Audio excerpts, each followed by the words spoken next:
Oh no, the dreaded tournament arc. Tensura's gonna do another tournament arc.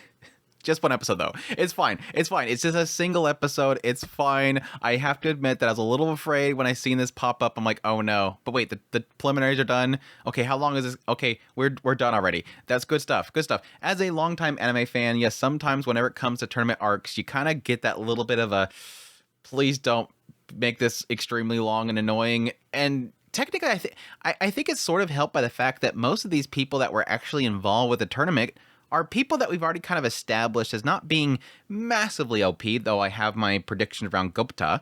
It seems like Raphael is talking or wanting to talk a lot about Gobta, and it's always kind of a hint at the idea that Gobta is extremely powerful. It's just it never shows it because he's such a cowardice kind of character. He doesn't want to get involved with too much stuff whenever it comes to the big events of the story. So it was good. It was still a good little segment here. It did play out pretty much like I predicted. The only part of the entire tournament that didn't play like I predicted was Geld.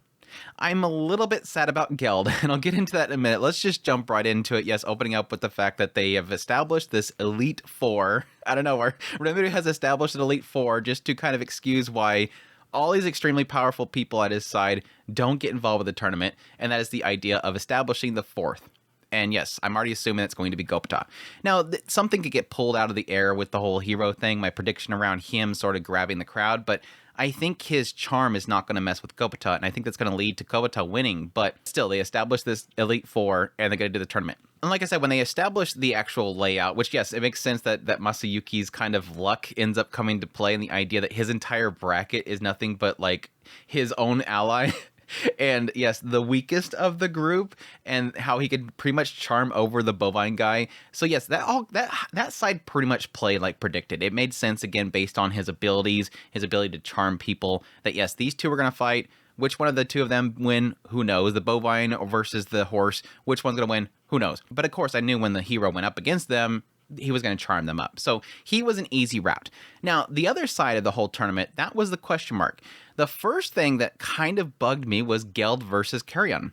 Because yes, the moment that I seen that layout, I'm like, I think this is sort of going to be an effort to sort of get Geld bumped up a little bit, because Geld has been kind of depressed lately, and he's been doing a lot of building everything. We haven't really seen him fight since the whole situation with Rimuru becoming a demon lord, and I felt like this could be a good opportunity to kind of see how Geld has grown and show how powerful he is. But unfortunately, it doesn't do that. It has him fight Carion, which, yes, that was kind of a big question mark up there, was how powerful is Carion. But it ultimately comes to the case where Geld doesn't want to show his true abilities because he doesn't know the identity of his opponent, and then it just turns into a one-shot. And so it's kind of like, this is such a good opportunity to kind of boost Geld up and show how powerful he is, but it just turns into, well, he sustained one of his abilities and still standing, so thus Geld strong. It was a little bit of a oof for me, but I guess that's kind of the only thing I can assume is by the writer's choice here is to have somebody besides Geld go up against Gobta, and that allow Gobta to get a little bit of a push there and not show Rimuru's kind of choice of favoritism there. Again, it's fine, but I was just feeling a little miffed at the idea that there was potential there for Geld. But yeah, the first fight for Gobta made sense. I mean, this guy is like a no-name character that pops up out of nowhere, one-shot him, get him out of the picture, and then go straight to, yes, Carion versus Gobta. Now, here's where things are a massive question mark, because the entire time that Rimuru is talking about Gobta, he keeps questioning Gobta's strength.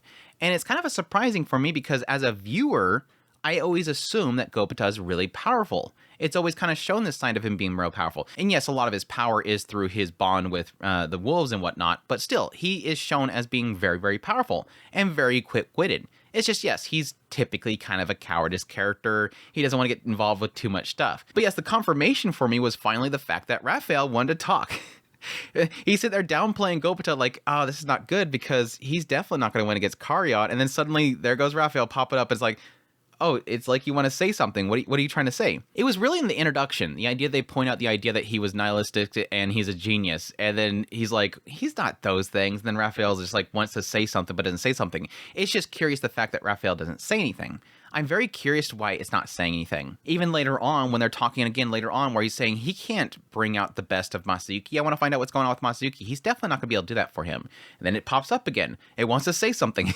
So I'm very curious as to what they'll explain as to why it's not saying something. And I'm assuming that's going to turn up is that when Gobta ends up, winning, it's going to finally pop up and say, yeah, I wanted to keep you in suspense or something like that. Something goofy, which is, yes, sometimes Raphael will get that kind of wittiness and those jabs in at Rimuru every now and then, so it kind of plays into that character that it is. It's just more goofy in the idea that Gobta doesn't really want to get involved until Rimuru decides to offer that he'll buy him a fishing rod, and then suddenly Gobta has all the inspiration he needs in order to fight, and when Rango gets involved. So yeah, it just turns into this thing of take him down, which again, a bummer that it ends up ultimately concluding with the idea of some sort of gimmick. It's not about did Gobta beat Carion. No, we can't establish if Gobta can beat Carion. No, we're going to have him forfeit because he doesn't want to reveal his identity. It feels like the entire tournament itself is fun, but at the same time, we're not getting anything that you typically get from tournaments, which is who is stronger than who. Like, a tournament is a fight against two individuals to see who is the strongest, and none of that's happening here except for Gobta beating the crap out of some rando guy. Again, it's fun, just what's the point? You do kind of question at the end, what's the point? Now, during this entire tournament, we do have a reveal of a few things here. Yes, that Masayuki just pretty much steamrolls the whole thing by using his charm. Everybody's loving Masayuki. We're already developing what I was kind of predicting before in this idea that this might be all Yuki's plan, that Masayuki gets involved with the tournament, eventually gains the favor of everybody, and then by some reasoning will end up turning against Rimuru.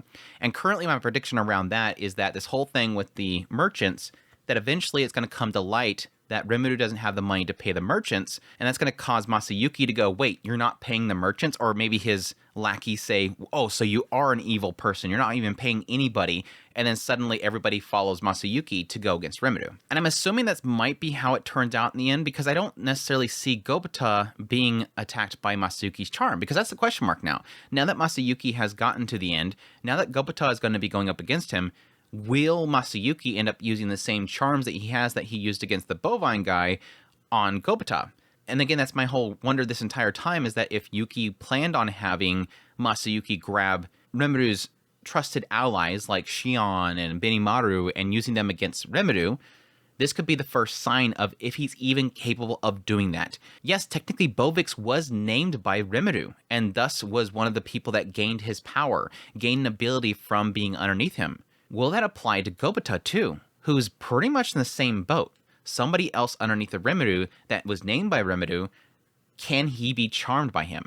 And that'll be the sign if somebody like Shion, which again has been noted as being somebody that can harm Rimuru, if Gobta can, then possibly Shion. But we'll see. I think this is going to be the big telling moment in the next episode, if that's a possibility. It could just turn to a thing where Masayuki tries to talk Gobta into it, and then Gobta just says, no, I want my fishing rod, and then sends the wolf after him and just knocks him down. It's going to be a simple one-shot. But it's a lot of build up to this, so I'm very curious how the writer's actually going to handle Masayuki in that final. How in the world is Masayuki going to be able to get through this situation?